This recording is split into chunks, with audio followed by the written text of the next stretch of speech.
What's going on YouTube? It's Corey Lorenzo. Welcome to the video. Thanks for joining me, guys. So today is day 8 of my powerlifting prep. I'm getting ready to go hit squats, bench, deadlift starting week 3. I'm super excited. I'm hitting 290 for a 4x6, then 185 for a 4x5, and then 380 for a 4x3. I should really know that off the top of my head. So right now I just came back from breakfast. I went and had Denny's with my family. Had a veggie skill. It was pretty awesome. Going to make my pre-workout. I'm actually trying a new pre-workout. I've been taking LIT, the GNC brand Beyond Raw, but they came out with a new flavor called Banana Taffy.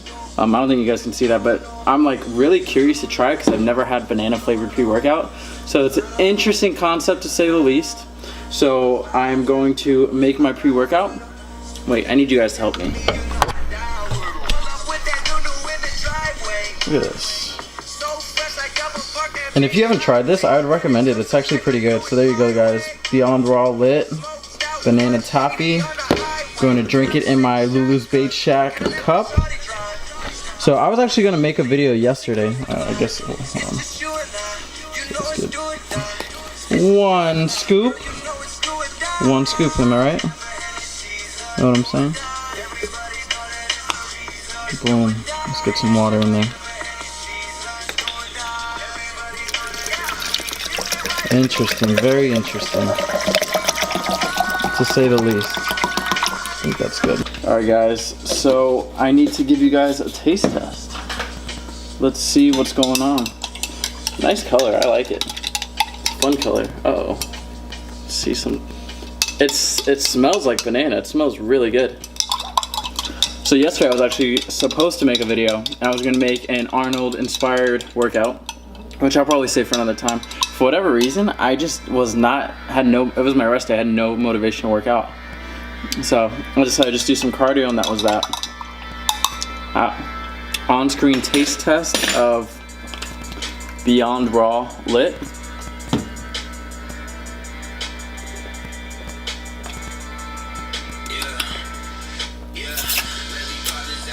I like it.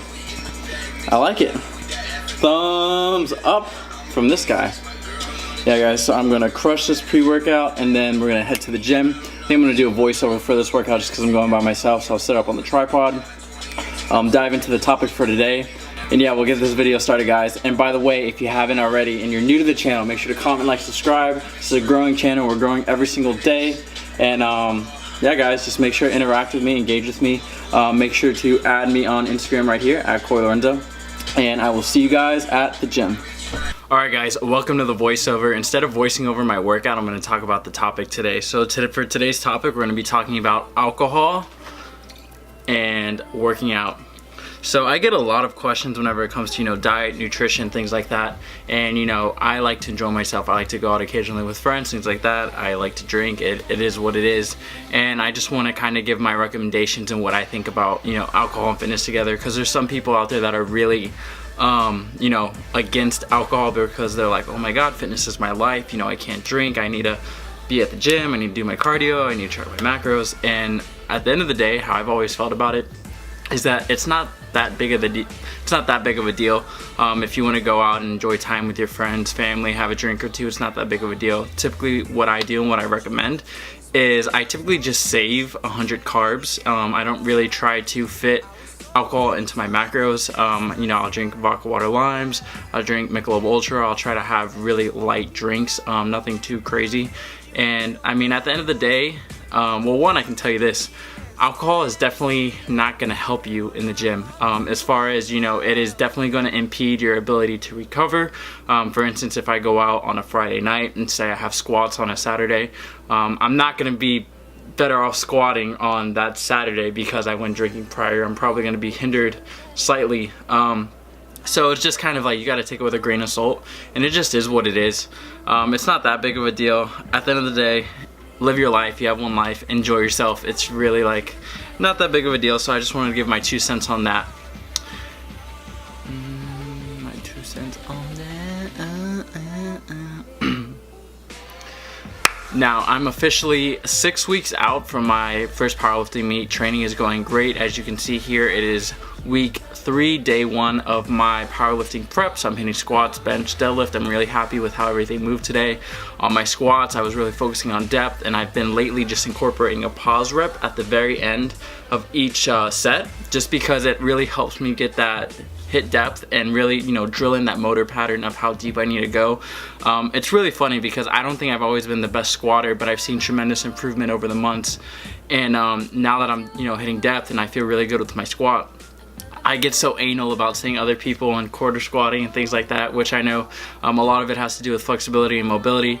But at the same time, guys, hit depth. I mean, just in my personal opinion, if you are squatting and not hitting depth, if you are benching and your ass is coming off the bench, or if you're deadlifting with a cat back, you look dumb. Not to sound like an asshole or a dick, or excuse my language, but guys, just make sure your form is good and focus on the progression, and everything will fall into place as it needs to be.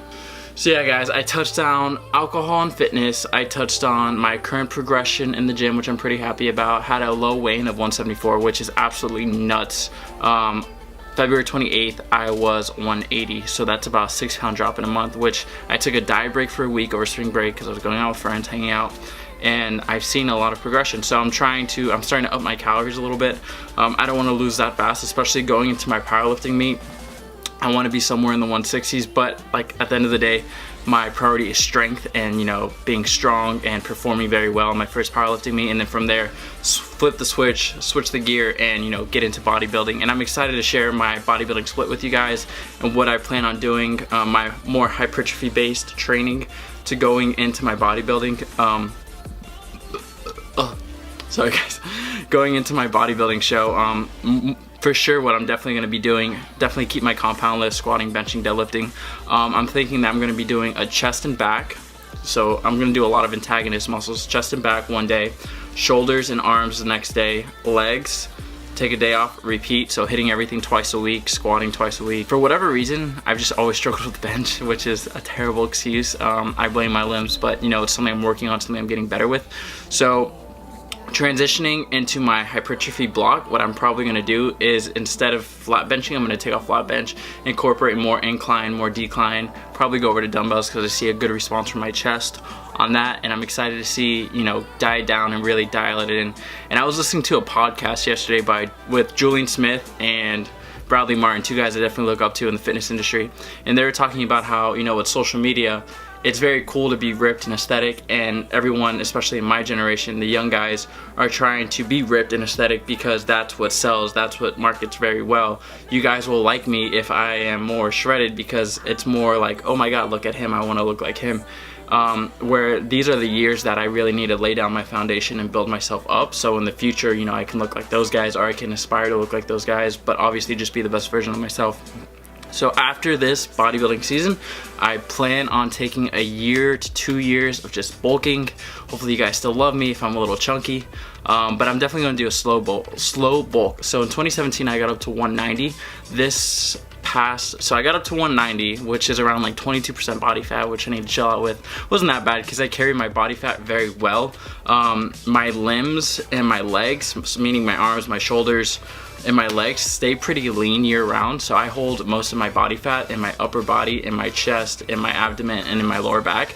It's just genetically is what it is. They're typically the last thing that come in whenever I'm dieting down, which I'm okay with. You know, I'm very happy with what I have, and I'm blessed with the genetics that I do have. I don't think I'm special, but I work very hard and I make the best out of what I do have. So I'm happy.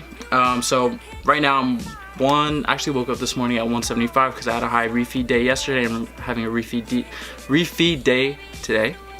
So what I'm probably gonna do for the next year or two is probably stick within 170 to 180 because I'm gonna diet down to probably in the 150s, maybe even stay around 170 just so I can stay more on the leaner side, but obviously slowly put on muscle, slowly add on weight. Because think about it this way, if you're bulking, or if you're in a gaining phase and you're gaining a pound a month, that's 12 pounds in a year. Let's assume, now that's a pretty slow bulk, but let's assume you go from 170 to 182, and let's assume that half of that is muscle. So you put on 6 pounds of muscle and 6 pounds of fat. Now it could be higher, it could be lower, but that's pretty manageable. And if you did a mini cut and you drew it back a little bit, you could see that muscle definition, the muscle gains that you are making. So I think the biggest advice that I give to myself, and I'm speaking to myself, I'm speaking to you guys, my subscribers, is, you know, think long term, because everyone wants immediate gratification, everyone wants that short-term goal. Think long term, think about what you really want. If you want to get big, you know, you have to commit to that bulk. You can't just always be shredding down. And I accuse myself of this because, you know, I'll put on a little bit of weight trying to put on muscle, and I lose definition. I'm like, wow, you know, I look like shit. And really, you know, it's just more of a mental game than anything, and I'm sure everyone deals with it. So yeah, guys, those are my 2 cents. This video is running a little bit long, so I hope you enjoyed this voiceover, something a little different. I hope you liked my training. Hope you guys like, comment, and subscribe. You know, support your boy, because I really do appreciate it. This is a growing channel, about 100 subscribers, getting 50 views a video. I love it, but I don't care. I love it. I love it. I'm committing to YouTube, and you know, this is something I'm really passionate about. So thank you guys for following along. It means the world to me. Make sure to comment, like, and subscribe. This is Corey Lorenzo. Peace out. Hey, yeah, hell, I know how it is sometimes. You're holding